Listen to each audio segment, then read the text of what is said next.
Resistance exercise has proven to be a safe and effective method of conditioning for individuals with various needs, goals, and abilities. Though much of what we understand about the stimulus of resistance exercise has been gained by examining the acute and chronic responses of adult men to various training protocols, resistance exercise for children, women, and older people has received increasing public and medical attention in recent years. When designing and evaluating resistance training programs, strength and conditioning professionals need to understand age and sex-related differences in body composition, muscular performance, and trainability, and their implications for each individual. For the purpose of this chapter, resistance exercise is defined as a specialized method of conditioning that involves the progressive use of resistance to increase one's ability to exert or resist force. This term should be distinguished from the sports of weightlifting and powerlifting, in which individuals attempt to lift maximum amounts of weight in competition. The term pre-adolescent refers to the period of life before the development of secondary sex characteristics, pubic hair, and reproductive organs. And the term adolescence refers to the period between the childhood and adulthood. For ease of discussion, the terms children and youth are broadly defined in this chapter and include their pre-adolescent and adolescent years. The terms older and senior have been arbitrarily defined to include men and women over 65 years of age. In this chapter, muscular strength is expressed as an absolute basis, i.e. total force measured in pounds or kilograms, or on a relative basis, i.e. ratio of absolute strength to total body mass, fat-free mass, or muscle cross-sectional area. Children. With the growing interest in youth resistance training, it is important for strength and conditioning professionals to understand the fundamental principles of normal growth and development. An understanding of these principles and an appreciation of how they can be influenced training adaptations and confound interpretation of research data are essential to the development and evaluation of safe and effective resistance training programs. Because the training of young athletes is becoming more intense and complex, anatomical and physiological factors that may be associated with acute and chronic injury also need to be considered. The growing child.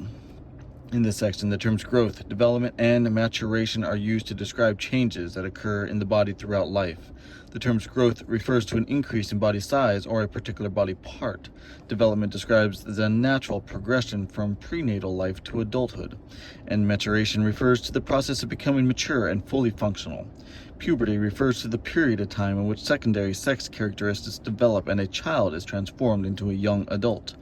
During puberty, changes also occur in the body composition and the performance of physical skills. Chronological age versus biological age.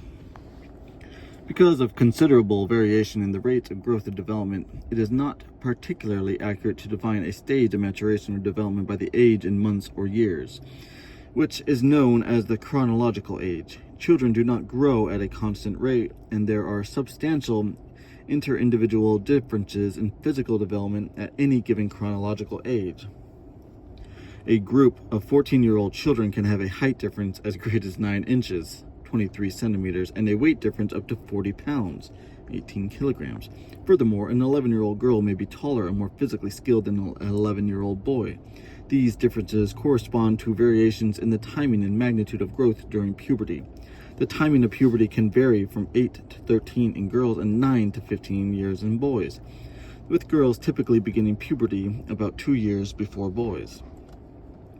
Stages of maturation or pubertal development can be better assessed by the biological age, which can be measured in terms of skeletal age, somatic physique maturity, or sexual maturation. For example, 2 girls on a team may have the same chronological age but differ by several years in their biological age. One girl may be sexually mature, whereas the other may not begin the process of sexual maturation for several years.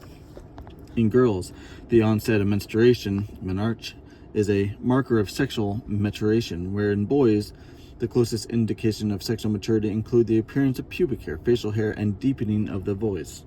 The assessment of maturation in children is important for several reasons. Maturity assessment can also be used to evaluate growth and development patterns in children. In addition, since the degree of maturation is related to measures of fitness including muscular strength and motor skills performance, techniques used to assess maturation can help ensure that children are fairly matched for fitness testing and athletic competition. Although there has been a concern regarding the potential negative consequences of intense training on growth and maturation. In adequately nourished children, there are no clear evidence that physical training delays or accelerates growth of maturation in boys and girls. A common method of evaluating biological age was devised by Tanner and involves assessing the development of identifiable secondary sex characteristics, breast development in girls and genital development in boys, the pubic hair development in both sexes. The Tanner classification has 5 stages. Stage 1 represents the immature, pre-adolescent stage, and stage 5 represents full sexual maturation, even though there can be some variation in degree of sexual maturity of children at a particular stage. The technique for assessing sexual maturation is also often used by physicians during the physical examinations. Also, adolescents can self-assess the maturity levels in private using photographs of the Tanner stages. Sensitivity to individual differences in abilities and past experiences is especially important for children in the weight room. An early maturation 14-year-old girl may be ready to train for a sport such as weightlifting, whereas a late maturing 14-year-old boy may not be ready for the demands of heavy resistance exercise. In addition, a child's training age, i.e. the length of time the child has been resistance training, can influence adaptations to resistance training. The magnitude of gain in any strength-related measure is affected by the amount of adaptation that has already occurred. For example, a 12-year-old with a 2-year training resistance experience, i.e. a training age of 2 years, may not achieve the same strength gains in a given period of time as a 10-year-old who has not experienced resistance training, i.e. a training age of 0. Strength and conditioning professionals must recognize these differences and should individualize the training program based on each child's maturity level, training age, and specific needs. During the period of peak height velocity, puberty growth spurt, young athletes may be at an increased risk of injury. Peak height velocity usually occurs about the age of 12 in females and age 14 in males. The relative weakening of the bones during the stage of growth, muscle imbalances between the flexors and extensor groups around a joint, and the relative tightening of the muscular tendon units spanning rapid growth bones and risk factors for overuse injuries in children. Strength and conditioning professionals may need to modify training programs, i.e. emphasize flexibility or correct muscle imbalances, or decrease the volume and intensity of training during periods of rapid growth. If a young athlete complains of pain or discomfort during a growth spurt, and strength and conditioning professionals should be suspicious an overuse injury rather than labeling these complaints growing pains. Muscle and bone growth. As children grow, muscle mass steadily increases throughout the developing years. At birth, approximately 25% of a child's body weight is muscle mass, and by adulthood, about 40% of a person's total body mass is muscle. During puberty, a 10-fold increase in testosterone production in boys results in a marked increase in muscle mass, whereas in girls, an increase in estrogen production causes an increase in body fat deposition, breast development, and widening of the hips. Although muscle mass in girls continues to increase during adolescence, the increase occurs at a slower rate than in boys due to hormonal differences. Throughout this time period, the increase in muscle mass in both sexes is due to the hypertrophy of individual muscle fibers and not hyperplasia.